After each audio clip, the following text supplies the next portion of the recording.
Can the Saints take down the New York Giants without Taysom Hill? Ladies and gentlemen, we are back. Internet. AT&T. Shout out to my boy Ty. AT&T just rolled up into the studio, did his damn thing in about 5 minutes, had us up and running. No more me dodging being stabbed to death by the homeless population in downtown New Orleans. Ladies and gentlemen, I know it's New Orleans. Relax. Jesus. All right. Relax. We're back. Videos are back. Content is back. I'm back, the face of the franchise. I would say, what did y'all do without me? But we still pumped out content every single day. So it is what it is. We're on a whole different level. Today, the backdrop, OTB, very holiday edition of OTB. Much appreciated. The holiday cheer is absolutely ringing. Can the Saints take down the New York Giants without Taysom Hill? New Orleans O-line finally healthy. Let's go ahead and get involved. T-Bob seems to be solo dolo. All right. So, yeah, tell me if this doesn't excite you, okay? Because you think about it all the time. So the NFL is just a massive institution, right? Yeah. Probably like the second biggest sports league in the world, I would guess, to like the EPL maybe or something. I don't even know. Maybe I have no idea. I would guess it's the biggest. I would assume it's the biggest. I don't know the television deal and all that stuff with the EPL.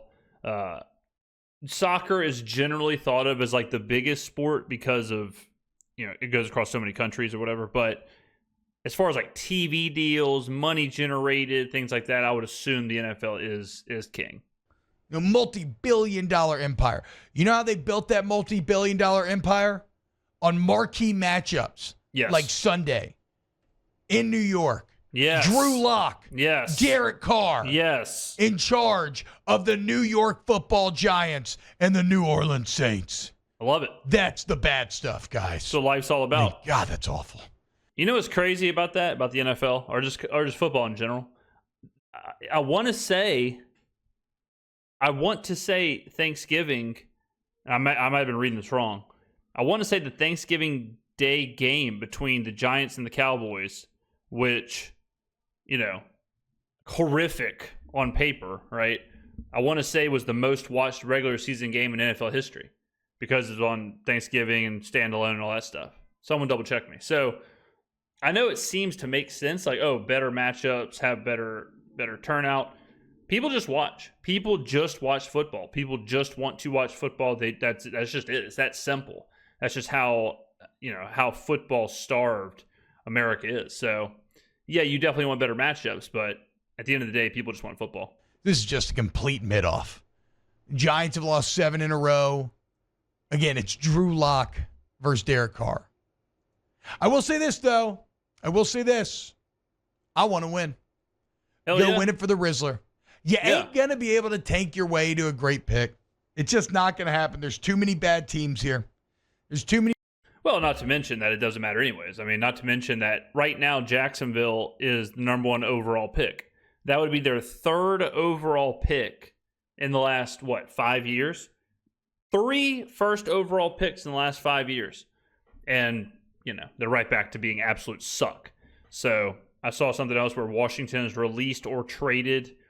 It's like 8 first round, like their last 8 first round picks. So, I'm glad T-Bob has seen the light here, that tanking and high picks and all that stuff, it really just doesn't matter. Any bad teams, screw it.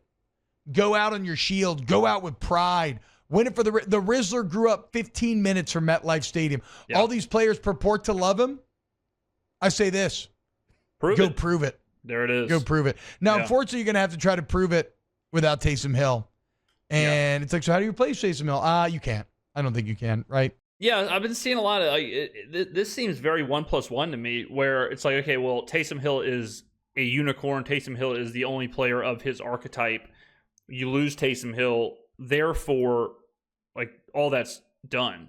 Like, I've seen a lot of people say, "Oh, well, let's just use somebody else. Let's just use Dallin Hooker." It's like, well, what are you talking about? Like, you think you can just plug a player in that can just do everything Taysom Hill can do?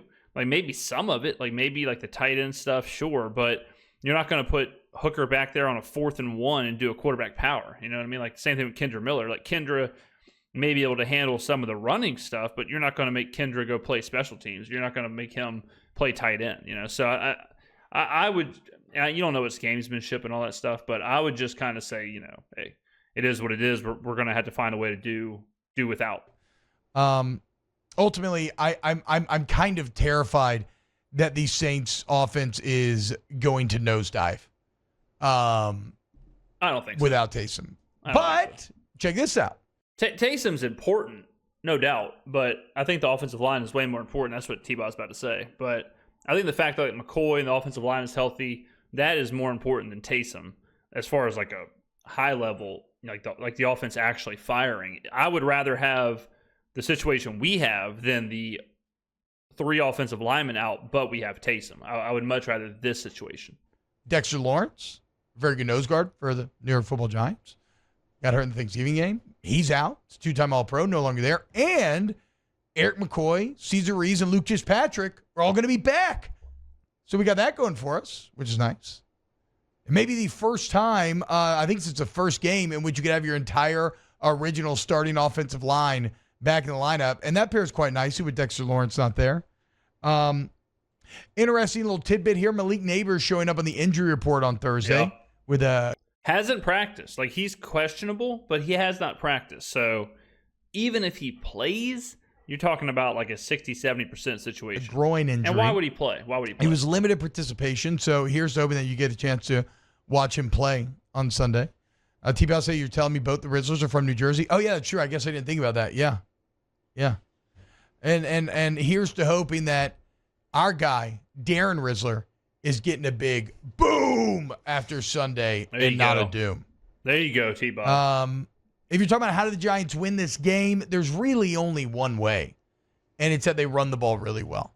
Correct. And unfortunately, you kind of suck against the run. And unfortunately... Yeah, but fortunately, they have Tyron Tracy and Devin Singletary. Like, suck boy 1 and suck boy 2. They actually do run it pretty well. They're like middle of the pack in the NFL right now. They're awful at throwing. But the problem is, whenever you run it well, it takes so much pressure off the pass game. I mean, just look at Derek Carr, right? When does Derek Carr do well? When everything else is going well? Well, in that same way, if the Giants are able to have a lot of offensive success there, you don't have Taysom Hill offensively, so your own offense maybe takes a bit of a hit this game. Like, that's the path. It's a narrow path, but the path nonetheless. So I'm going to be very, like, the Saints defense must show some pride. You got to shut down this offense. Yeah, I mean, you don't want to get in a shootout with this team. You absolutely should shut down this team. I don't think the Giants are going to. And that's another thing, too, with the run. Like, you can only do that in a certain game script. Like, if we're up 17-0, if we're firing, if we look good on offense and we're up and we're dictating the pace and we're dominating time possession, they can't just run the ball. So yeah, running always helps out your quarterback, always helps out your offense, but sometimes you can't run the ball. Sometimes you can't do it, and hopefully it's a situation where the game state doesn't allow New York to just run the football. And again, they run the football okay. It's not Saquon Barkley. It's not Derrick Henry back there. So, they run it at a below average to average clip. So that's not that. There's going to be some times where they stall out. There's going to be some times where they don't get positive yards. There's going to be some times where, it's just a 2-yard run. It's not one of those things where you're worried about the Giants just running it down your throat the entire time. Garbage. It's Drew Lock. Show some pride. And at this point in the season, you're like, okay, well, what can we look forward to going forward? What elements of this team are we interested in? It's funny. We talked about it at the end of the Nick Underhill interview on Monday, but ironically, we've kind of arrived in a place where, like, some of the positions that I'm going to be watching, like some of the players, it's Trevor Penning and the tackles. Like, Fuaga's still a work in progress, but I think Fuaga's awesome. Fuaga has been really, really good. My screens are all messed up. Fuaga has been really, really good. No doubt about that. So he is check A+, good job this season. Way to go, kid. Like, that's where Fuaga's at. Yeah, you can watch Penning, sure. Everyone's on the evaluation block. So if you're talking about, like, what are you watching for as far as next year, like, the answer is everybody.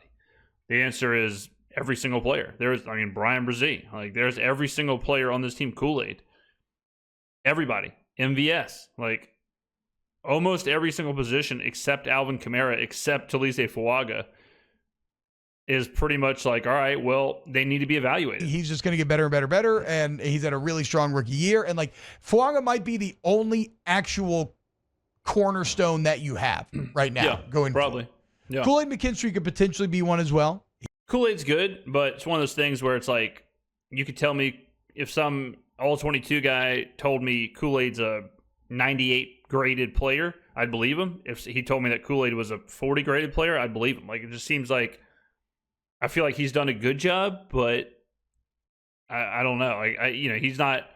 I just have no idea. I don't know if he's done enough or whatever, but I think he still is in an evaluation process. He's definitely a name to watch over these next few games. But I also want to see what Trevor Penning, how good can he continue to get? Because he's become a legitimate plus run blocker. No doubt. Finishes. Nasty run blocker. Nasty. By far leads the team in pancakes. Yeah, especially when you get him on the outside. And he could maybe get there as pass blocker. He's been better this year. They're having to help him. They're having no scheme, but he's been better this year. And so, again, if we're looking for pieces to carry forward, you're definitely carrying forward Taliesin, maybe Penning. Now, maybe it's a guard. Like, if you have a chance, based on where you're drafting, maybe tackle ends up being the play. And that'd be great. Maybe you bump Penning down, but, like, I want to see those guys. Can you carry them forward? Yeah. I mentioned Kool-Aid McKinstry. Can he prove to be a true CB1 or CB2? And then how about this? Again, Kendre Miller. Do anything. And he's going to get a big workload. I mean, no Jamal Williams, no Taysom Hill. So, well, I mean, I say no, no Taysom Hill. And so he's going to have to do something. Can he stay healthy? Can he be dynamic when he gets the ball? I assume you could also say, well, maybe if we're up big, Kendrick's going to get a bigger workload. Maybe you don't run Alvin. You don't run him 25 times if you don't have to. So, yeah, Kendrick needs a good game here. Do anything, especially in the absence of Taysom. Do anything. It is the forgetting Sarah Marshall thing. You got to do something. Yeah. Just do anything, please. You're trying to say it's in his Allen. We talked about it yesterday. Just exist. Prove it. Prove that it's Allen. So those are my thoughts on the game. I do think the Saints win for what it's worth. I think the Giants are a disaster. I love whenever people are like, yeah, I mean, Saints should win. It's like, brother, they're a 5-point favorite on the road. Like this, they should smoke this team. Like they should beat the hell out of this team. The Giants suck. The Giants are one of the worst teams in the NFL. The Saints are 5-point road favorites. Like, yes, we should win. Like it's a foregone assumption that we win this game. It would be cataclysmic if we lose the game. And yeah, any given Sunday, we certainly can lose. I mean, it is the New Orleans Saints. But if we lose, like, yeah, Rizzy's gone. Like, that conversation's over as far as, like, should he be... I don't think we lose. I don't even see a way we do lose. I said that against Carolina, too. But, like, if we lose, I mean... You talk about rock bottom conversation of, okay, Rizzy's gone, like, figure out a way out of Carr's contract. Like, everybody's gone, like, we need this, Kubiak, like, all of them. Then the conversation's over. If you drop to the Giants or the Broncos, the conversation's over. Conversation's over as far as, like, who do you bring back? What do you keep? What do you build with? It's just starts shedding. I think the Saints defense will show some pride. And I trust in Clint Kubiak enough to where the offense will not be nearly as effective without Taysom, with that whole low line back, and maybe with Kendre Miller added to the mix. And with the year that Kamara's had, I think that they can create enough offensive success to win that game. Yeah, agreed. Tay, where's your head at with Saints Giants Sunday? It's gonna be close. I think it's a defensive game because look, Drew Lock, is he a step up from Tommy DeVito? Absolutely, he. By the way, guys, like, ineptitude on offense doesn't equal a defensive game. Like, this is, I mean, I have DVOA pulled up right here. This is the defenses he's talking about in a quote-unquote defensive game. 26th and 27th pass defense. 26th and 27th total defense. 14th and 28th pass defense. And 32nd and 20th run defense. Now, that 14th pass defense is with Marshawn Lattimore. That 20th run defense is with Lawrence, both of which are not in this game, obviously. So, I think that's the wrong way to say it. It's not going to be a defensive game because both defenses are complete ass. It's going to be which offense can be less inept. Yes, you mentioned their ability to run the football. Tyron Tracy's been really good this year. I mean, he's kind of like the surprise of that team. Devin Singletary is back as well, for what that's worth, and he's been pretty solid since returning from injury. However, if the Saints can sell out to stop the run, I get they're not good at it, but Malik Neighbors a limited participant. You have Drew Lock. That passing game doesn't really scare me. And then on the other side of things, like if you're the Saints, you're a completely different team with this offensive line. Yeah. Not just being able to run the ball, but Derek Carr. I mean, he's so much better with this offensive line. And the playbook. I mean, we've seen it. Like when the offensive line is healthy, we've seen the playbook open up. We've seen the creativity. We've seen all saw that. how good they were the first couple of weeks of the season. Now, granted, sure, the teams they played, the Panthers and the Cowboys, are not good teams, but you also had that offensive line and you controlled the game. This team is not a good team. The Giants are not a good team. 5 of those guys are back, and for that reason, I'm going New Orleans Saints. But in a close one, low scoring, I mean, I'm thinking something like 17-13. I mean, I think an ugly low scoring. I would agree with that. I'd be surprised. 17-13, I might be dangling off the damn roof. I mean, if I got to watch 17-13 against the Giants, my good Lord. Maybe Kubiak Company proves us wrong, but that would seem to line up. So again, though, I want to win. I think. Okay, sweet. Well, I'm glad you want to win. Look, let me talk directly to Clint Kubiak. Hey, Clint, my guy, you better show me something because your job is not guaranteed. If we have some 13, 17, 14-10, absolute diaper of a game, like that's not looking good, brother. So you better show out. These are the games you have to show out. The games against the Raiders, the games against the Giants. You better be trying to put up 35 points. You better be trying to put up as many points as you can. Run it up because your job is on the line. So don't think that just escaping with a 20-10 win is good enough against the New York Giants. You better do something, my man. I think losing would just feel bad and lame and suck. And again, you look at somebody like this, like there really is something to winning. Wow. Yes, there obviously is something to winning. I cannot believe I spent 2 weeks trying to calm down the masses who were saying we should lose and tank. People sounded insane. All right, ladies and gentlemen, boom, we're back. Internet's back. Videos will be back. I'm going to be pumping out as many videos as I can between now and kickoff. I'm going to try and just flood your timelines, and then we'll be back to our regularly scheduled programs moving forward. Again, we're getting close to the new year. I've got a bunch of announcements coming up for the rest of the Skrmetta-verse. We're going to be doing all kind of fun, exciting stuff, so be on the lookout for that. Glad the studio's operational again. Good Lord, I'm sure y'all are too. Thank you very much for watching, and I will see you in the next video.